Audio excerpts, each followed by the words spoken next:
नमस्कार। The city news के इस बुलेटिन में आपका स्वागत है। केंद्र सरकार ने लॉकडाउन का विस्तार देते हुए इसके चौथे चरण का ऐलान कर दिया है।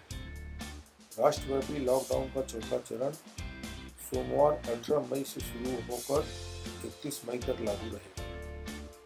इसमें लोगों को ज़्यादा रियायत और लचीलापन देखने को मिल सकता है।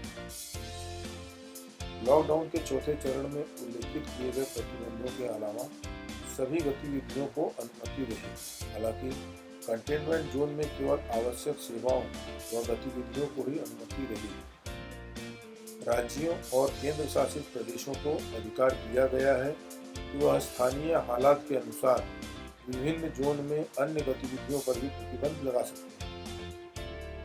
चौथे चरण में किन चीजों पर प्रतिबंध रहेगा ये हम आपको एक चार्ट के द्वारा बता रहे हैं। सभी घरेलू और अंतर्राष्ट्रीय हवाई यात्रा पर प्रतिबंध जारी रहेगा। हालांकि घरेलू स्वास्थ्य सेवाएं, घरेलू एयर एम्बुलेंस और गृह मंत्रालय से अनुमति प्राप्त सुरक्षा कारणों से हवाई सेवा का इस्तेमाल किया जाएगा। मेट्रो सेवाओं पर प्रतिबंध फिलहाल जारी रहेगा। स्कूल, कॉलेज, शिक्षण संस्थान इत्यादि बंद रहेंगे। ऑनलाइन और दूरस्थ शिक्षा को अनुमति रहेगी और इन्हें बढ़ावा भी दिया जाएगा। होटल, रेस्टोरेंट और अन्य आतिथ्य सेवाएं बंद रहेंगी। हालांकि इनका इस्तेमाल स्वास्थ्य, पुलिस, सरकारी अधिकारियों, स्वास्थ्य कर्मियों, दूसरे स्थान पर फंसे लोगों और क्वारंटाइन केंद्रों के तौर पर किया जा रहा है, उनको अनुमति जारी रहेगी। रेस्टोरेंट, मिठाई की दुकानें खुलेंगी, लेकिन सिर्फ होम डिलीवरी की अनुमति होगी।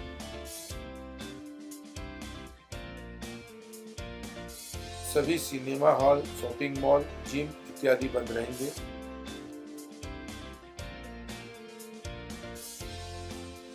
स्विमिंग पूल, मनोरंजन पार्क, थिएटर, बार, ऑडिटोरियम और ऐसे सभी स्थान बंद रहेंगे। स्पोर्ट्स कॉम्प्लेक्स और स्टेडियम को खुलने की अनुमति रहेगी। हालांकि इसमें दर्शकों को जाने की अनुमति नहीं दी गई। सभी सार्वजनिक धार्मिक स्थान बंद रहेंगे। धार्मिक बैठकों पर पूरी तरीके से रोक रहेगी। कंटेनमेंट जोन में सख्ती बरकरार रहेगी। यहाँ सिर्फ जरूरी सामानों की दुकानें खुलेंगी और ई-कॉमर्स के जरिए भी जरूरी सामान ही मंगवाया जा सकेगा। इस बार केंद्र सरकार ने दुकान खोलने की रियायत को लेकर राज्यों को ज़्यादा अधिकार दिए हैं। गृह मंत्रालय के मुताबिक राज्यों को यह तय करने का अधिकार दिया गया है कि उनके क्षेत्र में कौन सी दुकानें खोली जा सकती हैं। कंटेनमेंट जोन को छोड़कर बाकी किन किन जगहों पर क्या क्या गतिविधियां शुरू हो सकती है ये भी हम आपको बताने जा रहे हैं। अंतर्राज्यीय यात्रा के लिए वाहनों और बसों को अनुमति दी जाएगी। इसके लिए संबंधित राज्यों या केंद्र शासित प्रदेश की अनुमति जरूरी होगी।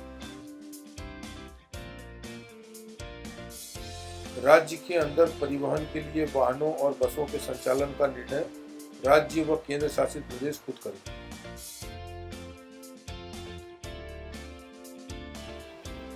लोगों के आवागमन के लिए मानक संचालन प्रक्रिया एसओपी का पालन करना अनिवार्य है।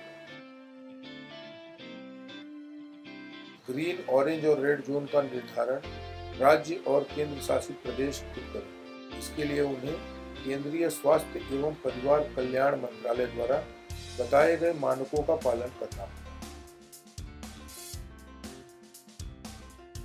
रेड और ऑरेंज जोन में कंटेनमेंट और बफर जोन का निर्धारण जिला प्राधिकरण द्वारा दिशा निर्देशों के मुताबिक किया जाएगा।